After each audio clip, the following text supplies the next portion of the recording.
하루에도 수십만 명이 오가는 강남 한복판. 수많은 사람들 사이에서도 단번에 눈길을 끈다는 그 사람. 다 까만색이에요. 신발도 까만색이에요. 프란체스카의 심혜진처럼 그런 이미지인데 소개하잖아요. 새까맣게 하고 가방까지 다 까맣게 하고 계시니까. 머리부터 발끝까지 온통 검은색으로 치장한 그녀는 매일 아침 출근을 하듯 강남역 빌딩 숲에 나타납니다. 짐보따 하나 들고 다니고 이 여름 더운데 그 가죽 잠바 이거 비닐 선배 입고 다니까 물면 듣고 쏘건데 하루 종일 왜 그러? 옷도 세련되게 입었지 않아. 올 블랙 패션을 하고 마치 누군가를 기다리는 듯 보이는 그녀의 정체는 대체 뭘까? 밥은 맛있게 먹었어. 그랬더니 반말했다고요. 엄마 얼마나 X라는지. 나 저렇게 반말 교양 없이 반말하는 사람하고 날 썩기 싫다고 막 숨기. 오늘 무서워서 끝났어요. 커피를 여기서 거기서 커피를 타서 갖다 드니까 압을 쓰고 소리를 지르고 그러더라고요. 친근하게 다가오는 사람들을 참 많이도 경계한다는 여자. 늦은 밤 하루 종일 아무것도 먹지 않은 그녀는 컵라면 2개에 뜨거운 물을 받더니 포장을 하기 시작합니다. 집에 가져가려는 걸까 싶었지만 그녀는 몇 분 거리에 떨어져 있는 인적 드문 벤치에 앉아 식사를 합니다. 새벽에 한 2-3시? 네. 오셔가지고 폐기 음식이 나온 게 있냐. 네, 그래가지고 있긴 있는데 이거 우리가 드렸다가 배탈나면 곤란하다 이러니까 자기가 먹다가 뭐 이상하다고 하면 버리겠다. 교양 있게 말하면서 이 음식도 지금 팔다 남은 거 있으면 좀 주실 수 있냐고 이렇게 교양 있게 말을 했어요. 행색은 노숙자와 다름없지만 그녀의 행동은 여느 노숙자와는 조금 다릅니다. 우리가 들어보니까 좀 비한 것도 그렇고 굉장히 좀 교양이 있게 보이더라고. 부모님이 굉장한 부자고 자기가 유학도 갔다 왔대요. 대학교도 나오고 대학원도 나오고. 부잣집에서 아쉬울 것 없이 살았다는 그녀는 웬일인지 길 위에서 밤을 지새웁니다. 선체로 졸다 고꾸라질 뻔한 여자는 이내 차림새를 정돈하더니 어디론가 또 이동을 합니다. 이리저리 자리를 옮겨다니며 선체로 잠을 청하는 여자. 늦은 새벽까지 상가 화장실 앞을 떠나지 않고 위태롭게 쪽잠을 자고 있는 그녀가 우린 조금 걱정됐습니다. 너무 피곤하신 것 같은데 여기 옆에 호텔에서 가서 주무시면 어때요? 니들이랑 하자고 니들이랑 깜깜이랑 하는. 근데 여기 서서 말거든요. 나는 서서히 다니는데 내가 내 아이를 알아서 할 테니까 너희들이랑 가서 연병을 떨어. 우리가 건넨 호의는 왜 그녀를 이토록 화나게 한 걸까? 추적추적 비가 오던 날 우산도 없이 길을 헤매고 있는 그녀에게 다시 말을 붙여봤습니다. 우산 빌려드릴까요? 그냥 나 우산 필요 없어. 좋지도 않은 우산 가지고 거미줄 같은 우산 가지고 이 지랄이야. 이건 그지 같은 우산 가지고. 나는 이 동네 아는 사람이 많아서 이런 아저씨처럼 우산 갖다 준 아저씨 있잖아요. 나 집에 또 있잖아. 놓치지 말고. 아저 모습에도 발랄하게. 궂은 날씨처럼 맑았다 흐렸다를 오락가락하는 여자. 그녀를 파리지앵이라고 부르던 구두방 사장님을 만나러 들어갑니다.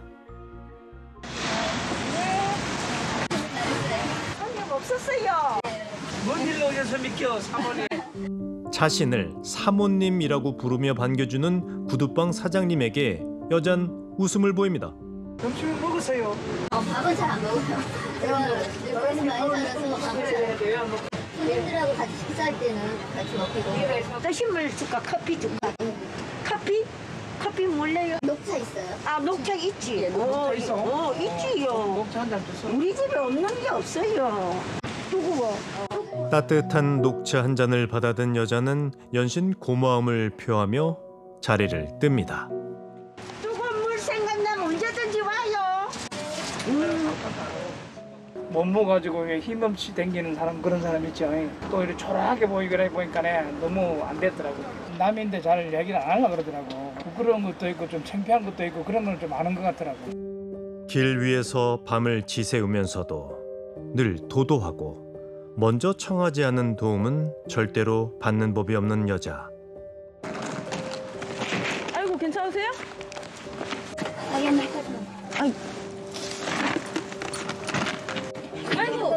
자기 몸만한 캐리어를 끌고 이리저리 잠자리를 찾아다니던 그녀. 며칠 전 쪽잠을 잤던 건물에 들어서려다 관리인에게 저지를 당합니다.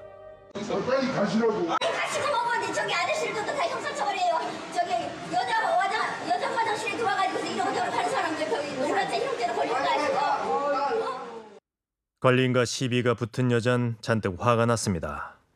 그런데 갑자기 길가에 세워져 있던 킥보드를 죄 넘어뜨립니다. 불똥이 왜 이리 튀는 걸까?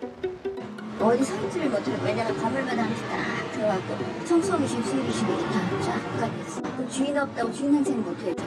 왜냐 아무 필요가 없어. 관리십니다. 아까 저러시고. 건물 관리인들이 뭔가를 감시하는 귀신이랍니다.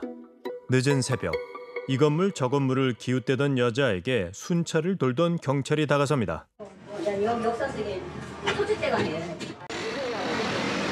저요? 화가예요. 화가. 저 박사코. 신원을 묻는 경찰에게 자신을 역삼동에서 오래 살아온 화가라고 말하는 여자. 그런데 네, 지금 여기 보시면은 개명 상해로 지금 체포영장이 내려져 있어요. 강남서에서. 상해. 내가 어디를 상해요? 내가. 자신은 체포당할 일을 한 적이 없다며 황당해하는 여자. 알고 보니 그녀는 몇 해 전 옆집 주민과 몸싸움을 벌인 일이 있었던 모양입니다. 수사가 진행되는 중 여자가 거처를 옮기는 바람에 사건이 멈췄을 뿐 큰 사건은 아니었답니다. 3년 전까지 강남의 한 오피스텔에 살던 그녀는 올해 64살의 김서연 씨. 그녀는 정말 화가였습니다. 그것도 꽤 유명했습니다. 1980년대 후반 파리에서 유학 중이던 그녀의 작품은 국내에 전시된 적도 있었고 평단의 찬사를 받았습니다. 당시 보기 드물게 당찬 예술 세계와 도회적인 외모까지 한 시절을 풍미했던 젊은 화가는 어쩌다 길 위에 떠돌이 신세가 된 걸까?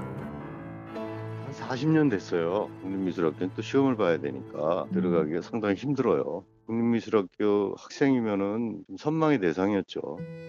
여전 24살이 되던 해 예술가들의 선망의 대상이던 프랑스 파리의 국립미술학교에 입학했습니다.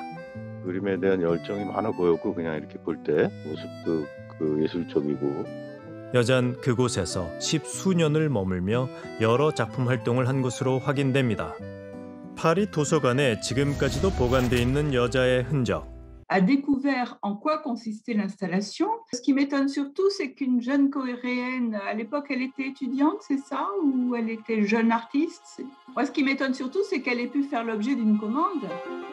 1991년 그녀가 34살이 되던 해 서연 씨는 파격적인 설치 미술을 기획했습니다. 양변기 위 촛불 하나와 그 뒤를 장식한 총 3자루, 온통 여성용 위생용품으로 뒤덮인 여러 짝의 관들. 당시에도 파격적인 이 전시회는 프랑스 신문과 인문학서에도 실릴 만큼 놀라운 것이었습니다. 대차다는 표현 있잖아요. 남자 작가들이 되게 무서워했던 것 같아요. 시선이 더 이상 진취적일 수는 없지. 그 많은 사람들 중에 예술이라는 걸 놓지 않고 살아가는 사람들 중에 한 명? 그런데 동양의 작은 나라에서 바다를 건너온 진취적인 여성 화가의 삶은 언젠가부터 무너지기 시작합니다. 내가 그때 호텔을 했어요. 파리에서요. 자기가 예술가라 그래서 나도 좀 환영을 했죠. 3개월 머물렀나? 갈수록 호텔에서 안 나가고 돈도 안 내고 그러니까 이제 한국 사람이라 그래가지고 돈이 곧 온다 이래가지고 참아줬죠. 호텔 투숙비를 내지 못할 만큼 경제난을 겪는 것 같던 그녀는 어느 날 갑자기 모습을 감췄답니다. 그녀에게 문제가 생겼던 겁니다. 작품을 뽑아내지 못하면 오는 두려움, 그게 더 크죠. 작가로서의 자존심을 걸고 하는데 계속 그 작업이 더 이상은 막혀버리는 그 두려움 같은, 그건 너무 크죠.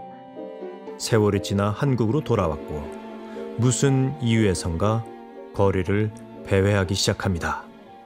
뭐 여성용품이라든가 관이라든가 그다음에 변기 이런 것들을 90년대에 사용했다는 것은 적어도 현대미술에 대한 개념을 명확하게 알고 있다는 뜻이에요.